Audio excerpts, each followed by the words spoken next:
विश्वानि देव सवितर्दुरितानि परासुव यद्भद्रं तन्न आसुव।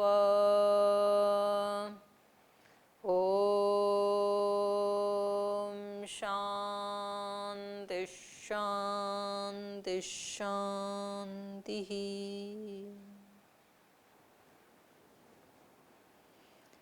जीवन दर्शन कक्षा में आपका स्वागत है।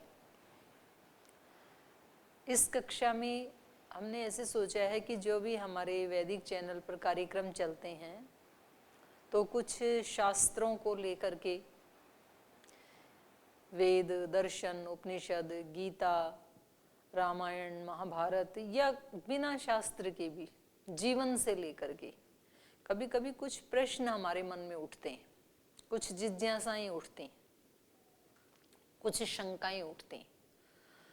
तो शंकाओं का तो समाधान होता है, प्रश्नों का उत्तर दिया जाता है, जिज्ञासाओं को शांत किया जाता है। तो अलग अलग इसकी एक प्रक्रिया है। तो हम कहाँ से पूछ रहे हैं? कुछ होते हैं प्रश्न उत्तर, वो मन में आते रहते हैं। कुछ होती हैं फिर शंकाएं, तो उनका समाधान मिलता है। कुछ होती है जिज्ञासाएं। तो ये जो सोचने का मनुष्य का स्वभाव है, कुछ ना कुछ वो सोचता ही रहता है। तो उसमें सबसे ऊंचा जो उसका सोचने का तरीका है उसको कहते हैं जिज्ञासा। तो सवाल पूछना या मन में कोई सवाल उठना या कोई जिज्ञासा उठना, ये एक स्वाभाविक प्रक्रिया है। मन का काम ही वही है। यदि हमारे पास मन नाम की एक मशीन है, एक यंत्र है, तो उसका काम यही है कि कुछ ना कुछ वो सोचता है, कुछ ना कुछ उसमें जिज्ञासा आती है, कोई शंका आती है, कोई प्रश्न उठता है, कोई सवाल उठता है। ये एक स्वाभाविक है। और ये क्यों होता है? क्योंकि वो जीवन का अंतिम समाधान पाना चाहता है, आत्मा। तो आत्मा जीवन के अंतिम समाधान को पाने के लिए शंकाएं करता रहता है। अंतिम जिज्ञासा की शांति के लिए वो जिज्ञासाएं करता रहता है। तो ये हमारी एक बहुत अच्छी शक्ति है, ये भगवान ने हमें शक्ति दी है। तो कभी भी हमें ये नहीं सोचना चाहिए कि इतने प्रश्न मेरे मन में क्यों उठते हैं। प्रश्न तो छोटे बच्चे के मन में भी उठते हैं, उठने ही चाहिए। और वो स्वाभाविक है उठना, क्योंकि वो आत्मा का एक यंत्र है मन, और मन की शक्ति है कुछ सवाल उठाना, कुछ प्रश्न उठाना। लेकिन इस शक्ति का हम सदुपयोग कर पाते हैं या दुरुपयोग कर लेते हैं, या दोनों भी नहीं करते हैं, उसकी तरफ ध्यान ही नहीं देते, ये हमारे ऊपर निर्भर करता है। कई बार ऐसा होता है, छोटे बच्चे बहुत प्रश्न पूछते हैं और उनके जो माता पिता, दादा दादी, जो भी घर में परिवार वाले लोग होते हैं, उनको लगता है कि ये इतना चकचक करता है, वो उस बच्चे को डांट देते हैं। और ये इतना बड़ा नुकसान हो जाता है, क्योंकि बच्चा बेचारा अबोध है, तो वो उनके डांटने से चुप तो हो जाता है, लेकिन उसके मन में ये जो एक शक्ति थी, ये जो एक एनर्जी थी, ये जो एक सौभाग्य था, इसका वहीं पर ही अंत हो जाता है। और फिर बच्चा जीवन भर ऐसे ही उसके मन में जो भी शंकाएं आएंगी वो कभी किसी के सामने व्यक्त नहीं करेगा, और अंदर अंदर वो घुटता रहेगा और उसको कोई समाधान मिलेगा नहीं। तो इतनी बड़ी भागवत शक्ति का एक तरह से ये दुरुपयोग हो गया। तो कभी भी किसी को प्रश्न पूछने के लिए मना नहीं करना चाहिए। जैसा हम उत्तर जानते हैं तो हम दें, हम यदि नहीं जानते हैं तो हम बताएं कि मैं इसका उत्तर नहीं जानता हूं, आप किसी अन्य व्यक्ति से पूछ लीजिए जो इसके बारे में जानते हैं। तो कुछ प्रश्नों के उत्तर तो हमें लाइव व्यक्तियों से मिल जाते हैं, कुछ सामान्य व्यक्तियों से मिल जाते हैं, कुछ विशेष विद्वानों से मिल जाते हैं, और कुछ लाइव विद्वानों से या व्यक्तियों से नहीं मिलते हैं। तो शास्त्र हमारे पास है, कई बार शास्त्र से हमें उन जिज्ञासाओं का शांति हो जाती है, शंकाओं का समाधान मिल जाता है। लेकिन कभी कभी इसी पवित्र शक्ति का, ये बहुत पवित्र शक्ति है प्रश्न उठना, अगर मन में प्रश्न नहीं उठता तो कोई भी इस धरती के ऊपर वैज्ञानिक, कोई साइंटिस्ट, कोई आत्मवेत्ता बन ही नहीं पाता। ये जितने भी महापुरुष हुए, उनकी महानता की शुरुआत किसी प्रश्न से हुई। महर्षि दयानंद के मन में यदि ये प्रश्न नहीं आता कि फिर सच्चा शिव कौन सा है, तो वो कभी भी सच्चे शिव की खोज नहीं करते। न्यूटन के मन में ये नहीं आता ये पत्ता नीचे ही क्यों गिरा, ऊपर क्यों नहीं गया, तो वो कभी भी इतना बड़ा साइंटिस्ट नहीं बन पाता। अगर किसी व्यक्ति के मन में ये प्रश्न नहीं आता कि जैसे ये पक्षी आकाश में उड़ सकते हैं, ऐसे ही क्या कोई यंत्र भी बनाया जा सकता है? क्या ये मनुष्य भी आकाश में उड़ सकता है? तो फिर उसके दो समाधान मिले। एक तो समाधि में आकाश गमन कर सकता है, वो उस रास्ते पे जाके उसका समाधान मिलेगा। एक तो फिर फ्लाइट बना करके भी उड़ सकता है। तो ये हमें भगवान के वरदान के रूप में मिली है ये शक्ति, कि हमारे मन में कुछ शंकाएं, कुछ सवाल, कुछ प्रश्न उठते रहते हैं, लेकिन इसी शक्ति को हम कई बार दुराग्रह के कारण और कई बार इसका दुरुपयोग करते हुए, इसका दुरुपयोग तब हो जाता है जब हम कोई प्रश्न क्यों पूछते हैं। देखो, कई प्रकार से प्रश्न पूछे जाते हैं। कई बार हम प्रश्न पूछते हैं जानकारी इकट्ठा करने के लिए, कि मेरे पास ना बहुत सारी इन्फॉर्मेशंस हों, मैं पूछूं कि वेद में क्या है, दर्शनों में क्या है, गीता में क्या है, उपनिषद में क्या है, गुरुकुलों में क्या पढ़ाया जाता है। ये सब आप किस लिए पूछ रहे हैं, आपकी इंटेंशन क्या है? मेरे पास जानकारियां इकट्ठी हों, बस, उसके आगे और कुछ नहीं। तो जानकारियां तो गूगल के पास भी हैं, तो आप एक गूगल जैसे बन जाएंगे, तो जीवन का अंतिम समाधान तो नहीं मिला। तो केवल आप यदि जानकारी इकट्ठा करने के लिए प्रश्न पूछते हैं, तो ये उस परम शक्ति का अपमान करना है। दूसरा, हम कभी प्रश्न पूछते हैं अपने अहंकार को बढ़ाने के लिए। मतलब मन की चाल बहुत है, इसलिए मैं ध्यान दिलाना चाह रही हूँ। अपने अहंकार को बढ़ाने के लिए, देखो, कोई भी प्रश्न नहीं पूछते हैं और हम प्रश्न पूछते हैं, तो इनके मन में ये आएगा कि भाई ये तो बड़े इंटेलिजेंट व्यक्ति हैं, बड़े माइंडेड हैं, ये तो कैसे इनके मन में प्रश्न उठ रहे हैं, दूसरे के मन में तो उठा ही नहीं। तो हम केवल अपने उस अहंकार के पोषण के लिए ही प्रश्न पूछते हैं, बाकी उसके उत्तर से हमारा कोई लेना देना नहीं होता है। तीसरा, हम किसी की टेस्टिंग करने के लिए भी प्रश्न पूछते हैं कि देखें इसको कितना पता है, कितना जानता है, ये इनके बारे में सुना है कि इन्होंने बीए किया है, एमए किया है, व्याकरण पढ़ा है, दर्शन किया, उपनिषद पढ़ा है, इनके बारे में बहुत ऐसे ऐसे हमने सुना है, तो जरा इनको चेक तो करें, इनकी टेस्टिंग तो करें कि इनको कितना आता है। इसलिए हम प्रश्न पूछ लेते हैं, तो भी ये शक्ति का दुरुपयोग है। फिर कई बार हम किसी दूसरे व्यक्ति को नीचा दिखाने के लिए प्रश्न पूछते हैं कि मैं ऐसा प्रश्न पूछूंगा कि इसकी बोलती बंद हो जाएगी और सबके बीच में, मतलब, ये व्यक्ति चुप हो जाएगा, दूसरे को चुप कराने के लिए, दूसरे को नीचा दिखाने के लिए। तो ऐसी इंटेंशन से यदि हम प्रश्न पूछते हैं, तो भी ये उस भागवत शक्ति का एक तरह से दुरुपयोग करना है। फिर कई बार हम प्रश्न पूछते हैं अपने ज्ञान का प्रदर्शन करने के लिए, कि देखो, हम भी बहुत जानते हैं इस विषय में और इसलिए हमने ये प्रश्न पूछा। जैसे उपनिषदों में एक वर्णन आता है कि जो गार्गी थी, उन्होंने याज्ञवल्क्य से प्रश्न पूछे, तो उन्होंने इस इंटेंशन से प्रश्न पूछे कि मैं, ये विद्वान है ना, तो मैं भी विदुषी हूँ, मैं भी इनको बता देती हूँ कि मैं भी बहुत जानती हूँ। तो अपना पांडित्य दिखाने के लिए भी हम कई बार प्रश्न पूछते हैं, तो ये भी ठीक नहीं है।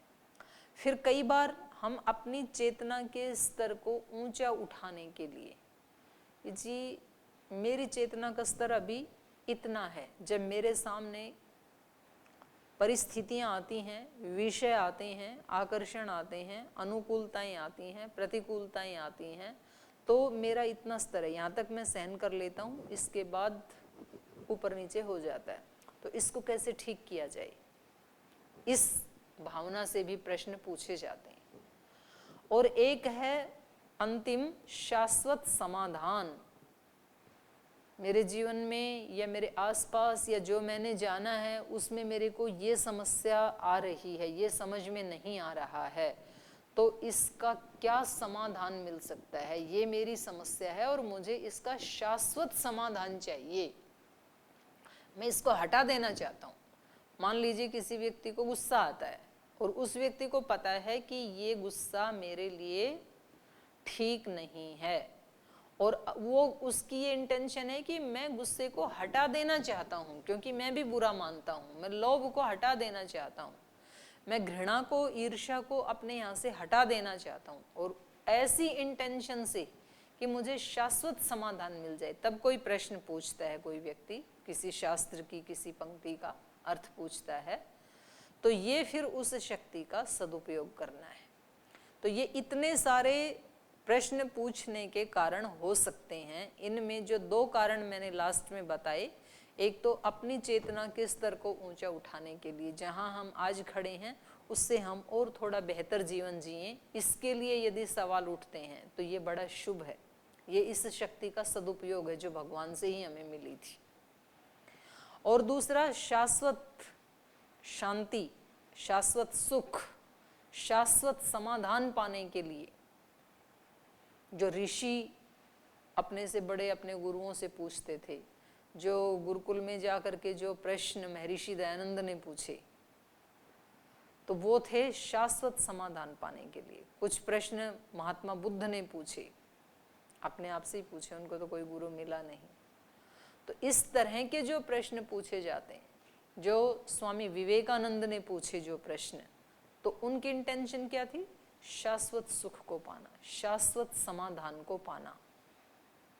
तो ऐसे प्रश्न पूछना ये हमारे लिए बहुत सदुपयोगी होता है। अब अगली बात ये है कि इस प्रकार से जब हम शक्ति का सदुपयोग करते हैं तो अपने जीवन को हम सार्थक और सुखद बनाने के लिए हमारे मन में फिर ये भी प्रश्न आ जाता है कि ये प्रश्न जो मैं पूछ रहा हूँ, तो मेरे से पहले भी किसी ने ऐसे प्रश्न पूछे या कहीं मेरे मन में ही ये ऐसे उल्टा पलटा चलता रहता है? क्योंकि लोग तो कहते हैं आध्यात्मिक व्यक्ति का चित्त शांत रहना चाहिए, मेरे मन में तो इतने प्रश्न आते हैं।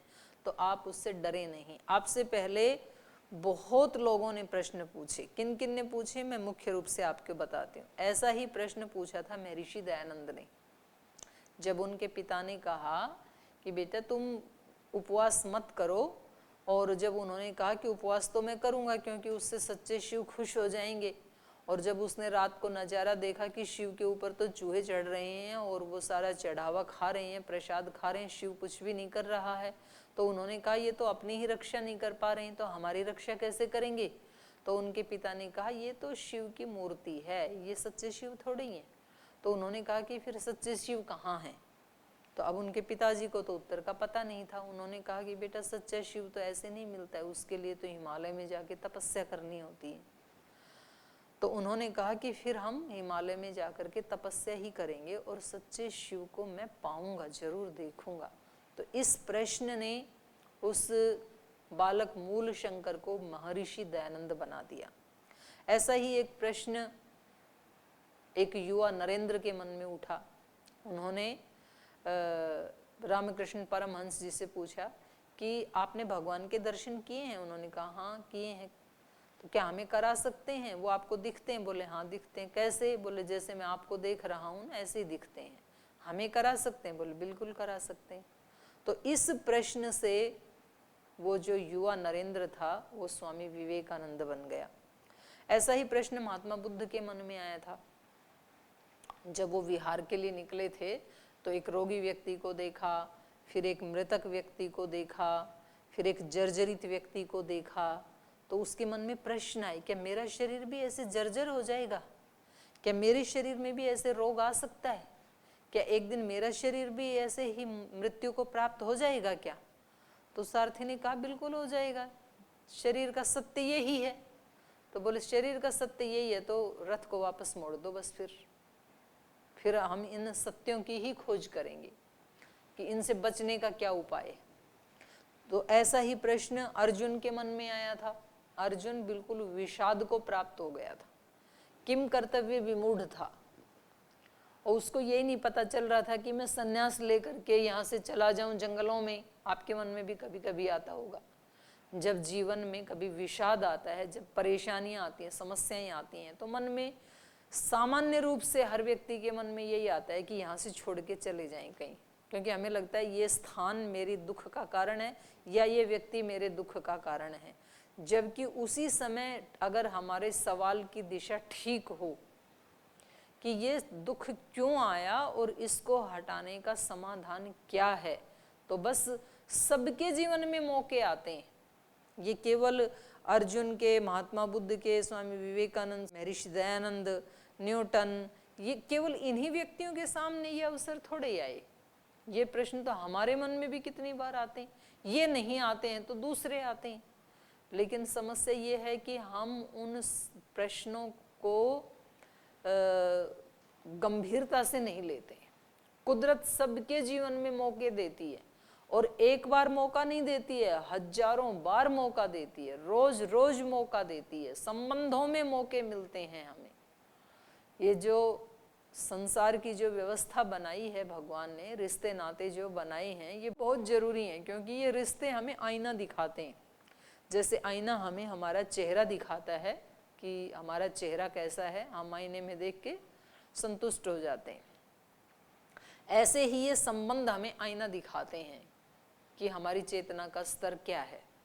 तो ये सारे प्रश्न हमारे जीवन में, सबके जीवन में रोज आते ही रहते हैं, लेकिन ये व्यक्ति अपने प्रश्नों के प्रति गंभीर थे। अब किसने पत्ते को नीचे गिरता हुआ या सेब को नीचे गिरता हुआ नहीं देखा होगा, कितने ही लोगों ने देखा होगा, लेकिन ये प्रश्न आना और फिर उस प्रश्न के समाधान के लिए जुट जाना, तो धोखे और मौके एक ही साथ आते हैं जीवन में। मतलब उसकी एक साइड में होता है धोखा, एक साइड में होता है मौका। आपने इस साइड वाले को यदि उठा लिया तो ये आपके जीवन में एक मौका है, और इसको इग्नोर करके इधर वाले को उठा लिया, भोग में लग गए, तो फिर ये एक धोखा है। तो जीवन धोखों में बीत जाता है। और कुछ महापुरुष ऐसे होते हैं कि उन्हीं सिचुएशंस को वो मौका बना लेते हैं। एक स्वामी गुरु शरणानंद जी हुए हैं, तो एक बार जो पहले चिकन पॉक्स निकलता था, मोटी माता बोलते हैं, तो उसमें उनकी दृष्टि चली गई।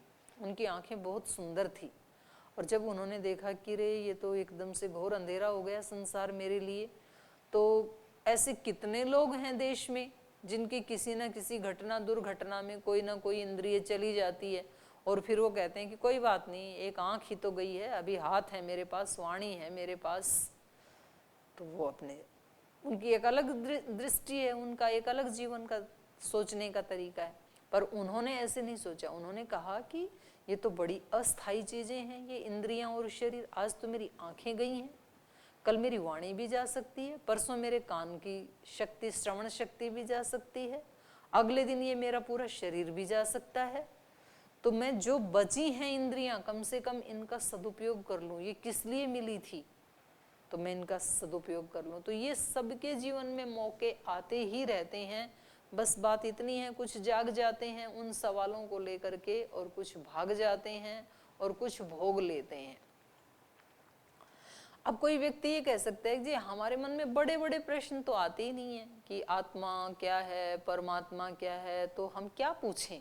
अभी छोटे छोटे प्रश्नों का क्या पूछना, छोटे छोटे आते रहते हैं। तो प्रश्न कोई भी छोटा या बड़ा नहीं होता है। अब ये कोई प्रश्न था कि ये सेब नीचे ही क्यों आया, ऊपर क्यों नहीं गया।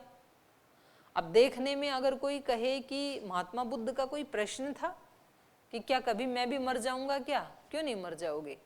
जब किसी व्यक्ति ने, महर्षि दयानंद ने पूछा अपने चाचा की मृत्यु को देख करके, अपनी बहन की मृत्यु को देख करके कि क्या ये मृत्यु मुझे भी आएगी, तो सुनने वाले ने इस प्रश्न को कैसे लिया होगा, सामान्य सी बात, छोटा सा प्रश्न माना होगा। लेकिन प्रश्न कोई छोटा या बड़ा नहीं होता है। वो प्रश्न हम क्यों पूछ रहे हैं और उसको पूछने के पीछे हमारा उद्देश्य क्या है, इसमें सब कुछ निहित है। तो आप ये भी ना सोचें कि हम सामान्य प्रश्न क्यों पूछें। आप कोई भी प्रश्न आता है तो उसको जरूरी नहीं है कि वो कोई शास्त्र से संबंधित हो, आत्मा परमात्मा से, कहीं देश के बहुत बड़े किन्हीं मसलों से जुड़ा हुआ वो प्रश्न हो, ये जरूरी नहीं है। अगली बात है कि हम प्रश्न तो पूछ लेंगे, लेकिन क्या जो उत्तर देने वाले हैं उनके उत्तर हमें संतुष्ट कर देंगे क्या सदा सदा के लिए? हम प्रश्न पूछेंगे और हमारी जिज्ञासा है, तो क्या आप हमें संतुष्ट कर देंगे? तो ये इस बात के ऊपर निर्भर करता है कि पूछने वाले व्यक्ति का स्तर क्या है और जो उत्तर देने वाला है उसका स्तर क्या है, उसके पास उसने जीवन का क्या चित्र बनाया है आज तक, कि जीवन कैसा होना चाहिए। जैसे किसी व्यक्ति के पास उसको ब्रश दे दी जाए, एक पेपर दे दिया जाए, कलर्स रख दिए जाएं और कहें कि अब इसमें आप चित्र बनाओ, और वहाँ पर 2 कलर रख दें, तो वो उस चित्र को कैसा बनाएगा? जैसा उसको बनाना आता है वैसा ही बनाएगा। अब उसके पास कुल हैं ही 2 या 3 कलर, तो उस चित्र में कितने कलर भरेगा? वो 2 या 3 ही भरेगा, क्योंकि 5 उसके पास हैं ही नहीं। तो वो तो सोचेगा कि बस ये ही अंतिम चित्र है, क्योंकि उसके पास 2 ही कलर हैं। और यदि किसी के पास 10 कलर हैं तो वो चित्र को कैसा सजाएगा? वो उसमें अलग अलग प्रकार के 10 रंगों से उसको सजाएगा, तो उसका चित्र बहुत सुंदर हो सकता है। फिर उसके कलर की क्वालिटी क्या है? वो बहुत लो क्वालिटी वाले कलर हैं या बहुत हाई क्वालिटी के पक्के कलर हैं, इस पे भी डिपेंड करता है। तो उत्तर देने वाले व्यक्ति के पास क्या है, इसके ऊपर निर्भर करता है। तो कभी कभी किसी का उत्तर हमें पहुंचा भी सकता है, बिल्कुल अंतिम मंजिल पे पहुंचा सकता है। कभी कभी किसी व्यक्ति का उत्तर हमें, जो हम बैठे हुए थे, हमें खड़ा कर देता है। किसी का उत्तर हमें राह पे चलना शुरू करवा देता है। तो ये उत्तर देने वाले के ऊपर डिपेंड करता है, उसकी चेतना के ऊपर निर्भर करता है। लेकिन फिर भी कितना भी महान उच्च चेतना वाला कोई व्यक्ति उत्तर देने वाला क्यों ना हो, ज्यादा से ज्यादा वो आपकी यात्रा शुरू करवा सकता है। या तो वो आपको राह बता सकता है, या तो वो आपकी यात्रा शुरू करवा सकता है, आपको धक्का मार सकता है। उसके बाद तो फिर जैसे कोई आपको गंगा स्नान करवाना है, तो ज्यादा से ज्यादा क्या हो सकता है? कोई व्यक्ति पकड़ के आपको गंगा के किनारे ले जाए और उस फिर कहे कि देखो अब नहा लो, ये गंगा बह रही है, फिर भी आप ना नहाएं, तो हो सकता है वो आपको जबरदस्ती धक्का मार दे। फिर उसके बाद तो अंदर जा करके तो आपको ही नहाना है ना। तो ऐसे ही कोई व्यक्ति हमें ज्यादा से ज्यादा उस मार्ग पे चला सकता है, उत्तम से उत्तम चेतना वाला। चलना तो व्यक्ति को खुद ही पड़ता है। फिर तो चलाने का मतलब क्या है? वो हमें नए ढंग से सोचना बता देगा कि अभी जो जिस ढंग से आप सोचते हो ना, ये इससे आपकी चेतना का, आपकी आत्मा का उत्थान नहीं होगा। सोचने की शक्ति है आपके पास, मन, पर इसका सदुपयोग आप ऐसे करो। बुद्धि आपके पास है, निश्चय कैसे करें वो आपको सिखा देगा कि देखो एक बार जो निश्चय किया जाता है वो कैसे कैसे उसका पूरा अन्वेषण करके, पूरा उसका विश्लेषण करके तब आपको कोई निर्णय लेना चाहिए। झट से कोई निर्णय नहीं लेना चाहिए। बुद्धि एक यंत्र आपके पास है, वो इसीलिए तो है कि आप उसमें हानि, लाभ, तात्कालिक लाभ, दीर्घकालिक लाभ, लौकिक लाभ, पारलौकिक लाभ, आत्मा का लाभ, शरीर का लाभ, संबंधों, वो सब आप एनालिसिस करें, सब सोचें कि जो मैं कर्म कर रहा हूं उसमें किस किस तरह का प्रॉफिट हो सकता है, और तब आप कोई निर्णय लें। तो ये वो व्यक्ति बताएगा। क्योंकि हम जैसे हम संसार में रहते हैं, हमारे सामने अनुकूलताएं भी आती हैं, प्रतिकूलताएं भी आती हैं। जब प्रतिकूलताएं आती हैं, कोई व्यक्ति जिसको हमारा सम्मान करना चाहिए वो व्यक्ति हमारा सम्मान करता ही नहीं है, तो फिर हम इरिटेट होते हैं। तो फिर हमारी बुद्धि हमें बताएगी कि मेरे इरिटेट होने से मेरा नुकसान ज़्यादा है या मेरे स्थिर रहने से मेरा फ़ायदा ज़्यादा है, और मेरे इरिटेट न होने से, स्थिर रहने से मेरा भी और उसका भी, दोनों का भी फायदा है। तो ऐसे एनालिसिस करके जब हम निर्णय लेते हैं तो ये उसका सदुपयोग है। तो ये जो महापुरुष हैं, महर्षि पतंजलि ने हमें बता दिया, मैत्री करुणा मुदितोपेक्षाणाम सुख दुख पुण्य पुण्य भावना तश्चित्त प्रसादनम। आपको 4 प्रकार के लोग मिलेंगे संसार में, कुछ दुखी होंगे, कुछ सुखी होंगे, कुछ पुण्य आत्मा होंगे, कुछ पाप आत्मा होंगे। उनके प्रति आपको कैसा भाव रखना है, क्योंकि वो आपकी अपनी यात्रा है, वो आपका अपना भाग्य है, उसमें आपका अपना हानि और लाभ है। तो हमें कैसी भावना करनी है उस व्यक्ति के प्रति, उसके लिए नहीं, मेरे लिए। जो व्यक्ति हमेशा ही मेरे लिए नेगेटिव सोचता है, जो हमेशा ही मेरा बुरा चाहता है, जो हमेशा ही मुझे गिराना चाहता है, जो हमेशा मेरे अपमान का कोई मौका छोड़ता ही नहीं है, जो हमेशा ही मेरे प्रति माता पिता को या गुरुजनों को या मेरे बॉस को उल्टी शिकायतें ही लगाता रहता है, उस व्यक्ति के बारे में मैं कैसा सोचूं? उस व्यक्ति के बारे में भी मैं अच्छा कैसे सोचूं, ये हमें वो गुरुजन बताते हैं। हम अच्छा इसलिए सोचें क्योंकि बुरा सोचने में मेरा नुकसान होगा। वो जो कर रहा है वो उसका अपना व्यू हो सकता है, उसका अपना विचार हो सकता है, उसके पास भी तो स्वतंत्र रूप से मन बुद्धि आदि सब हैं, मेरे पास मेरे वाले स्वतंत्र हैं। तो मैं उसके अकॉर्डिंग अपने मन बुद्धि को ना चलाऊं, बल्कि मेरा लाभ किस में है, मैं उसके लिए इसलिए अच्छा सोचूं क्योंकि मैं अच्छा हूं, इसलिए मैं अच्छा, और मैं अपनी अच्छाई को बरकरार बनाए रख सकूं, मेरी वो अच्छाई कहीं नीचे ना चली जाए, इसलिए मैं अच्छा सोचूं। तो ये दिशा हमें दे देते हैं उत्तर देने वाले, क्योंकि उन्होंने ऐसा जीवन जिया है। फिर करना हमें खुद ही पड़ता है। तो वो हमें ये बता देंगे कि आप इंद्रियों का प्रयोग ऐसे करें, वाणी का, आँख का, कान का, भद्रं कर्णे शृणुयाम देवा भद्रं पश्येमाक्षभिर्यजत्रा, ये सब वो ऋषि बताएंगे हमें। वो हमें बताएंगे कि मन का कैसे प्रयोग करना है, बुद्धि का कैसे करना है, हृदय का कैसे करना है। महर्षि पतंजलि बता देंगे, मैत्री करुणा मुदितोपेक्षाणाम सुख दुख पुण्य पुण्य भावना तस चित्त प्रसादनम। लेकिन चलना हमें खुद ही होता है। तो नए भाव से हम सोच सकते हैं। तो ऐसे चलते चलते फिर आप कहेंगे कि वो परमात्मा जो है वो है कहाँ, ये सारे समाधान हैं कहाँ? तो ये सारे समाधान तो परमात्मा में ही हैं। और वो परमात्मा कहाँ है? बोले वो तो सब जगह, वो मेरे अंदर भी है। ईश्वर सर्वभूतानां हृद्देशे अर्जुन तिष्ठति, वो मेरे अंदर भी है, बाहर भी है। या तो बाहर पकड़ में आ जाए तो अंदर भी आ जाएगा, या अंदर उसकी अनुभूति हो जाए तो बाहर भी हो जाएगी। तो वो सब जगह विराजमान है।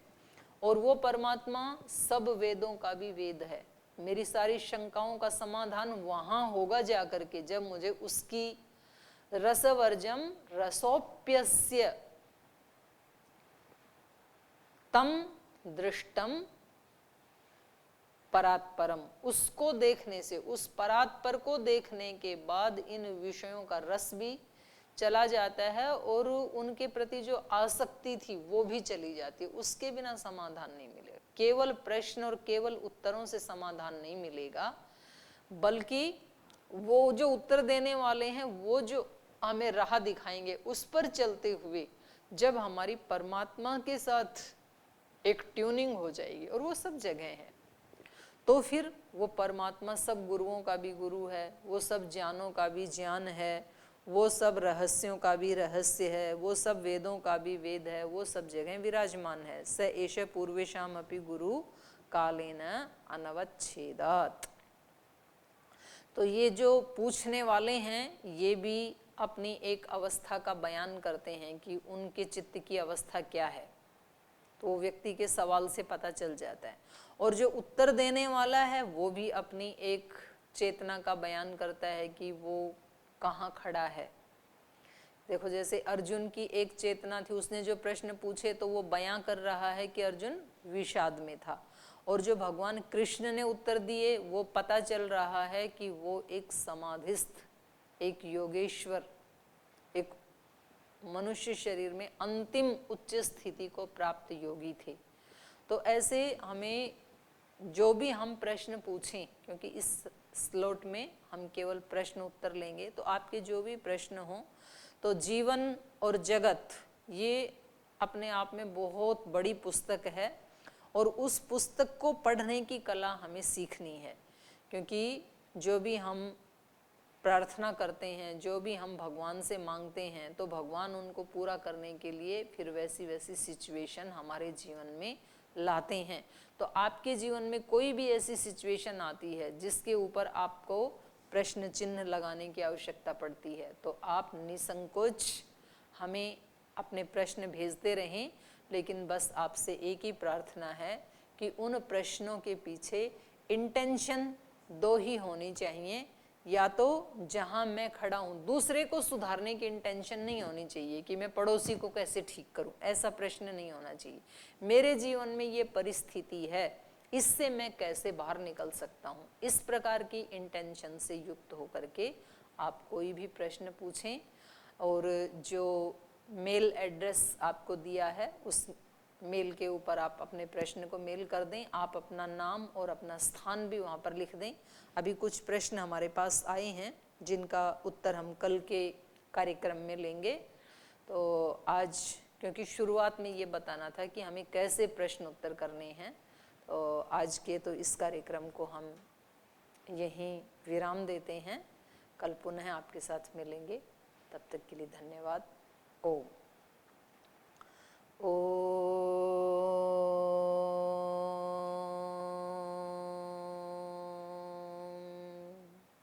शांति शांति शांति।